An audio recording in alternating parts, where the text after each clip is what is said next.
get familiar. So if you don't know by now, then you should probably get familiar. இந்த video உங்களுக்கு பிடிச்சிருந்தா like பண்ணுங்க, share பண்ணுங்க, comment பண்ணுங்க. மறக்காம சேனலுக்கு சப்ஸ்கிரைப் பண்ணுங்க. சாண்டில்யன் அவர்களின் விஜய மகாதேவி பாகம் 3 அத்தியாயம் 61 பாவ தண்டனை.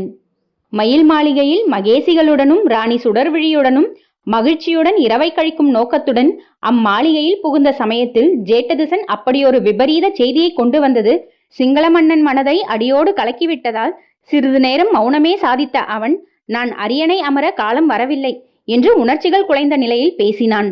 அச்சமயத்தில் அங்கு வந்து நின்ற பிக்குவின் முன்பு விஜயன் வணங்கினான். பிக்கு தமது கண்களை அகல விரித்து அவனை குளிர நோக்கி, விஜயபாகு, உன்னால் சிங்களத்துக்கு விமோச்சனம் பிறந்துவிட்டது. உனது மூதாதைகளுக்கு நடந்த அதே நாளில் அதே இடத்தில் உனது பட்டாபிஷேகமும் நடக்கும். ஆனால் நீ நிலையான கிரீடத்தை பெற 3 மாதங்கள் தவம் இருக்க வேண்டும் என்று கூறினார். பிக்குவின் சொற்கள் அவனுக்கு திகிலை அளித்ததால், 3 மாத காலமா பிக்கு என்று விஜயன் கேட்டான். ஆம் மன்னவா, உன் முன்னோர்களுக்கெல்லாம் அப்படித்தான் மகுடாபிஷேகம் நடந்திருக்கிறது. அவர்கள் செய்த 3 மாத தவத்தால் அவர்கள் ஒரே குடையின் கீழ் இந்த சிங்களத்தை ஆண்டார்கள். அந்த மாதிரி தவத்தை நீயும் மேற்கொள் என்று கட்டளையிட்டார் பிக்கு. விஜயன் தீவிர சிந்தனையில் சில வினாடிகள் திளைத்தான். பிறகு கேட்டான் பிக்குவை நோக்கி, ஆதிமால்யன் படையெடுத்திருக்கும் சமயத்தில் நான் தவத்தில் இருந்தால் நாட்டு நிலைமை என்னவாகும் என்று. ஏதும் ஆகாது. ஆதிமால்யன் உன் பிரார்த்தனை காலத்தில் போர் தொடங்கினால் உனது பிரார்த்தனையே அவனை அழித்துவிடும். இல்லையேல் மக்கள் அழித்து விடுவார்கள். போதிசத்வரின் அபச்சாரத்துக்கு ஆளாக அவனும் யோசிப்பான். தவிர அவனை சமாளிக்க நான் இருக்கிறேன். எனக்கு படைகளை நடத்த தெரியும் என்று சத்வானந்த பிக்கு சற்று சத்வகுணத்திற்கு எதிராக பேசினார்.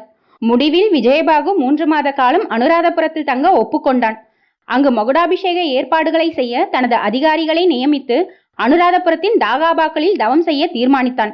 அந்த 3 மாதங்களுக்கு பிறகு நீ புலஸ்திய நகரம் சென்று அங்கிருந்து ஆதிமால்யன் மீது போர்த்தொடு என்று சத்வானந்த பிக்கு உத்தரவிட்டார். அன்றிலிருந்து மறுநாள் முதல் தவம் மேற்கொண்ட விஜயபாகு மகுடாபிஷேகத்திற்கு வேண்டிய ஏற்பாடுகளை செய்ய பிக்குவையை நியமித்தான். மூர் சமத்தை கடல் புறத்தின் எதிரிகள் இறங்காதபடி பார்த்து கொள்ள சிற்பியையும் சூசினையும் எச்சரிக்கை செய்ய அனுப்பினான். மகுடாபிஷேக ஏற்பாடுகள் துரிதமாக நடந்து கொண்டிருந்தன. தினமும் விஜயன் பிரார்த்தனையிலும் மீதி சமயங்களில் புலஸ்திய நகரத்துக்கு உத்தரவுகளை அனுப்புவதிலும் காலம் கழித்தான். திடீரென மாயரட்டாவில் பெருமழை பொழிந்ததால் ஆதிமால்யன் முன்னேற்றம் தடைப்பட்டிருப்பதாக செய்தி வந்தது. எல்லாம் போதிசத்வரின் செயல் என்று தவத்தில் திளைத்தான் விஜயன். 3 மாத பிரார்த்தனை முடிவில் பிக்குவே விஜயனை புலஸ்திய நகரத்துக்கு அனுப்பி வைத்தார். தனது காலடியில் பணிந்த விஜயனை நோக்கி, சிங்கள மன்னனே, புலஸ்திய நகரத்துக்கு போ. அதற்கருகில்தான் இந்த இறுதி போர் நடக்கும். வெற்றி வாகை சூடிவா. உன் மகிழ்ச்சிகள் இங்கேயே இருக்கட்டும் என்றார். அவர்கள் என்று புருவத்தை உயர்த்தினான் விஜயபாகு. உன் மகுடாபிஷேகத்தன்று சந்திப்பார்கள் என்றார் பிக்கு. அத்துடன், மன்னவா, இவை என் கட்டளைகள் அல்ல. சமாதி புத்தர் நேற்று எனக்கு கனவில் வந்து இட்ட கட்டளைகள் இவை என்று சொல்ல, விஜயன் மகிழ்ச்சிகளுடன் விடை பெற்று அவர்கள் இஷ்டமில்லாமல் விடை கொடுக்க மூர் சமத்துடன் புலஸ்திய நகரத்தை நோக்கி கிளம்பினான். பிக்குவின் ஜோதிடம் சரியாயிருந்தது. அவன் புலஸ்திய நகரத்தை அணுகியதும் ஆதிமால்யன் தனது படைகளுடன் புலஸ்திய நகரத்தை நோக்கி வருவதாக செய்தி கிடைத்தது. புலஸ்திய நகரத்தை அடைந்த இரவே போர் ஆலோசனையை நுவரகிரியுடனும் சிவகோகர்ண சுவாமிகளுடனும் நடத்திய விஜயபாகு தானே படையை நடத்தி ஆதிமால்யனை எதிர்கொள்ளப் போவதாக அறிவித்தான். நான் இல்லாமலா என்று ஏமாற்றத்தை காட்டினார் நுவரகிரி. விஜயன் சொன்னான், நுவரகிரி, இது என் சொந்த யுத்தம். நான் சிங்களத்திலிருந்து கிளம்பிய நாட்களாக இந்த ஆதிமால்யன் என்னை அழிக்க அத்தனை முயற்சிகளையும் செய்தான். கலிங்கத்திலிருந்து அவன் துவங்கிய அட்டூழியங்களுக்கு இங்கு அவனுக்கு தண்டனை கொடுக்கிறேன் என்று. பிறகு தனது கையிலிருந்த சீலை ஒன்றை எதிரிலிருந்த மஞ்சத்தில் விரித்து தனது குருவாலை எடுத்து அந்த சீலை மீது எறிந்தான். அதன் நுனி நின்ற இடம் ஆண்டு எனும் சிற்றூர். சிவகோகர்ண சுவாமிகள், நுவரகிரி இருவருமே அதை ஆமோதிக்கும் வகையில் தலையாட்டினார்கள். அவர்களை அடுத்து நின்றிருந்த ரவிதேவனும் காலனும் கூட ஒப்புதலுக்கு அறிகுறியாக தலையை அசைத்தார்கள்.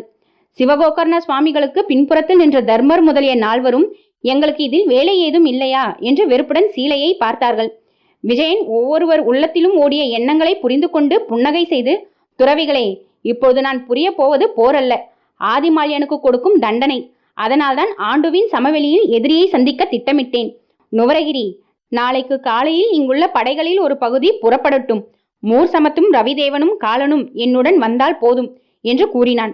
மறுநாள் விடியற் காலையிலேயே பிரார்த்தனையை முடித்துக்கொண்ட விஜயன் பூர்ண போர்க்கோலத்துடன் தனது கரிய புறவியில் ஏறி படைகளின் முன்னணியில் சென்றான்.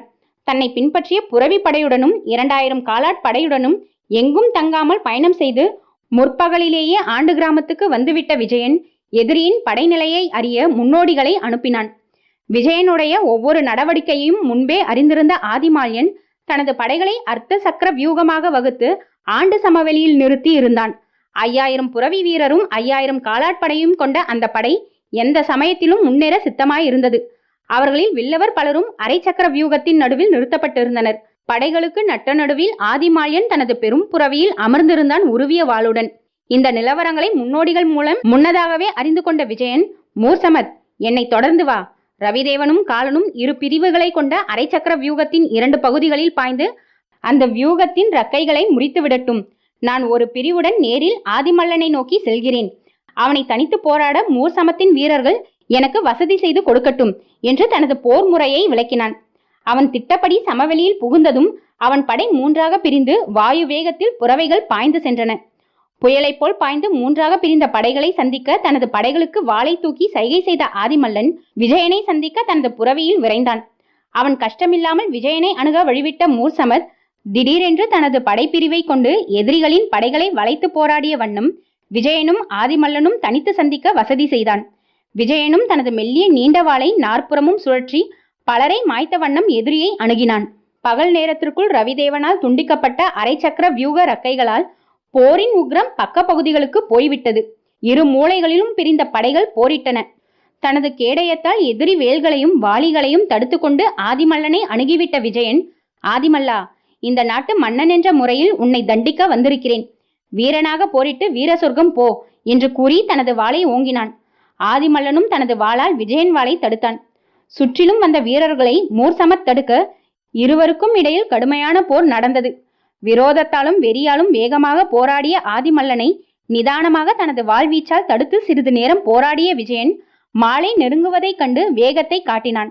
ஆதிமல்லனின் ஆவேச வாழ்வீச்சை ஒவ்வொரு இடத்திலும் தடுத்த விஜயன் ஆதிமல்லனை நோக்கி, இது என்னை சோழ ஒற்றனாக கலிங்கத்துக்கு தொடர்ந்ததற்கு, இது கலிங்கன் மகளை தூக்கி செல்ல முயன்றதற்கு, இது ஹண்டுமானில் சுந்தரியை தலையில் அடித்து பாம்பு தீண்டும்படி விட்டு போனதற்கு என்று குற்றங்களை சொல்லி சொல்லி ஆதிமல்லன் தேகத்தின் மீது தோள்களிலும் விழா பகுதிகளிலும் தனது வாளை பாய்ச்சினான்.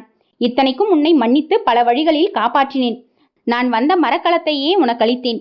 நீ நன்றி கெட்டு மீண்டும் சிங்கள சுதந்திரத்தை குலைக்க வந்தாய். இத்துடன் சிங்களத்துக்கு உன்னை பலியிடுகிறேன். நீ செய்த பாவங்களுக்கு தண்டனையை சிங்கள மன்னர் என்ற முறையில் உனக்கு அளிக்கிறேன் என்று கூறிவிட்டு ஆதிமல்லனின் இதயத்தில் தனது வாளை பாய்ச்சி விட்டான். ஆதிமல்லன் ஒரு முறை புறவியில் தள்ளாடினான். பிறகு சரிந்தான் சிங்களத்து மண்ணில். அவன் உடல் ஒரு முறை துடித்து நின்றது. குருதி மட்டும் சிங்கள மண்ணை செம்மண்ணாக அடித்தது. எங்கும் சங்கங்களும் கொம்புகளும் பலமாக ஊதப்பட்டு முரசுகளும் ஒலித்து போரின் முடிவு அறிவிக்கப்பட்டதும் தனது வாளிலிருந்த குருதியை இடது கையால் துடைத்து உரையில் போட்டான் விஜயன். அவன் முகத்தை மாலை கதிரவன் கிரணங்கள் சிவக்க அடித்தன. ஜெயஸ்ரீ அவன் முகத்தில் தாண்டவமாடினாள். ஆண்டு கிராம சமவெளி போரில் ஆதிமால்யன் என்னும் ஆதிமல்லனை முடித்து சிங்கள சுதந்திரத்திற்கும் தன் மகுடாபிஷேகத்துக்கும் இருந்த ஒரே ஒரு முட்டுக்கட்டையையும் நீக்கிவிட்ட சிங்கள இளவல் விஜயபாகு அடுத்த சுக்லபக்ஷத்தின் ஆரம்பத்தில் சிங்களத்தின் புண்ணிய நதிகளில் ஒன்றான கலா ஓயாவின் தென்கரையில் தனது கரிய புரவி மீது ஆழ்ந்த சிந்தனையுடன் அமர்ந்திருந்தான். அவன் பக்கத்தில் பழுப்பு நிற புரவியின் மீது அமர்ந்திருந்த மூர்சமத் மன்னனின் மனம் எதிலோ திளைத்திருப்பதை உணர்ந்து கொண்டதால் சில நிமிடங்கள் பேசாதிருந்தாலும் நேரம் ஆவதை முன்னிட்டு, மகாராஜா, என்ன யோசிக்கிறீர்கள்? மாலை நெருங்கிவிட்டது. நாம் சீக்கிரம் ஆற்றை கடக்க வேண்டும் என்று பணிவு நிரம்பிய குரலில் சொன்னான். விஜயன் அவனை திரும்பி பார்க்காமல் ஆற்றை பார்த்த வண்ணம், சமத், ஆற்றை கவனித்தாயா? சமீபத்தில் பெய்த மழையால் வெள்ளம் கரை புரண்டு ஓடுகிறது என்றான். ஆம் மகாராஜா என்றான் மூர்சமத். சமத், காலம் எத்தனை வேகமாக ஓடுகிறது. 2 ஆண்டுகளுக்கு முன்பு இப்படிதான் நாம் ரிஷிகுல்யா நதியின் முன்பு நின்றிருந்தோம். அன்றும் இதே மாதிரி ரிஷிகுல்யாவில் வெள்ளம் அதிகமாய் இருந்தது. அங்கு நம்முடன் அரசகுமாரி திரிலோக சுந்தரி வந்தாள். இன்று அதே அரசகுமாரி ஆற்றுக்கு அக்கறையில் பட்டத்து ராணியாக காத்திருக்கிறாள். ஆனால் இங்கு நதியை கடக்க படகு ஏது? பக்கத்து குடிசைகளில் பார்க்கிறாயா என்று சிந்தனையும் கனவும் கலந்த குரலில் கேட்டான். இந்த கேள்விக்கு மூர்சமத் பதில் சொல்லும் முன்பாகவே, குடிசை கூட்டம் இங்கில்லை, ஆனால் படகு இருக்கிறது என்று குரல் கேட்டு மூர்சமத் விஜயன் இருவருமே பிரமித்து திரும்ப அவர்கள் எதிரில் படகோட்டி கிழவனாக நந்தன் நின்றிருந்தான். பெரியவரே என்று வியப்பும் மகிழ்ச்சியும் கலந்த குரலில் நந்தனை அழைத்த விஜயபாகு, இங்கு எப்படி வந்தீர் என்றும் வினவினான். அரசகுமாரியை பார்க்காமல் இருக்க முடியாமல் கலிங்கத்திலிருந்து கிளம்பி வந்தேன். இங்கும் பழைய தொழில் கிடைத்தது. உங்களை கரை சேர்க்க ஆண்டவன் என்னை நியமித்திருக்கிறான் என்று கூறி தூரத்தே கலாஓயாவில் பிணைக்கப்பட்டிருந்த பெரிய படகை காட்டினான் நந்தன். அடுத்து நந்தனின் படகில் சமத்துடனும் புறவிகளுடனும் ஏறி அக்கரையில் இறங்கியதும் நந்தன் தோள் மீது கையை ஆதரவுடனும் அன்புடனும் வைத்து, பெரியவரே, அனுராதபுரத்துக்கு வந்து சேரும். இன்னும் 10 நாட்களில் எனக்கு மகுடாபிஷேகம் நடக்கப் போகிறது. அங்கு நீர் கலிங்க மன்னன் மகளையும் பார்க்கலாம் என்று கூறிவிட்டு புறவியில் தாவி ஏறினான். நாட்கள் 10 ஓடின. அனுராதபுரம் புதுமண பெண்ணை போல் விளங்கியது. அரண்மனையின் இரு புறங்களிலும் ஏராளமான வீரர்களும் பிக்ஷுக்களும் படைத்தலைவர்களும் நின்றிருந்தார்கள். பாசாதாவின் நடுவில் தந்தத்தால் செய்த சிம்மாசனம் போடப்பட்டு அதன் மீது ஒரு பெரிய மயில் தொகை கிடந்தது. சிவகோகர்ண சுவாமிகளும் தர்மார்த்த காம மோட்ச துறவிகளும் அரியணை அருகே நின்றிருக்க, அவர்கள் வேத கோஷங்களை ஓத, பிக்ஷுக்கள் புத்த சரண மந்திரங்களை கோஷிக்க, விஜயன் தனது 3 ராணிகளுடனும் பாசாதாவில் நுழைந்தான். எங்கும் ஜெயகோஷம் ஒலித்தது. தந்த அரியணை அருகே விஜயனும் மகிழ்ச்சிகளும் சென்றதும் அரியணை மீதிருந்த மயில் விசிறியை பிக்கு எடுத்து சுடர்வழியின் கையில் கொடுத்தார். விஜயபாகு அரியணையில் ஏறி அமர்ந்தான். அவனுக்கு இருபுறத்திலும் திரிலோக சுந்தரியும் லீலாவதியும் அமர, சுடர்வழி மட்டும் பக்கத்தில் நின்று மயில் விசிறியால் வீசினாள் மூவருக்கும். அடுத்து நடந்த சம்பிரதாய விழா முடிந்ததும் சிங்களத்தின் பரம்பரை மௌலியை விஜயன் தலையில் பிக்கு தனது 2 கைகளாலும் சூட்டினார். சபையின் மகிழ்ச்சி ஆரவாரத்துக்கும் ஜெயகோஷத்திற்கும் இடையே. இத்துடன் சாண்டில்யன் அவர்களின் விஜயமகாதேவி முடிவுற்றது.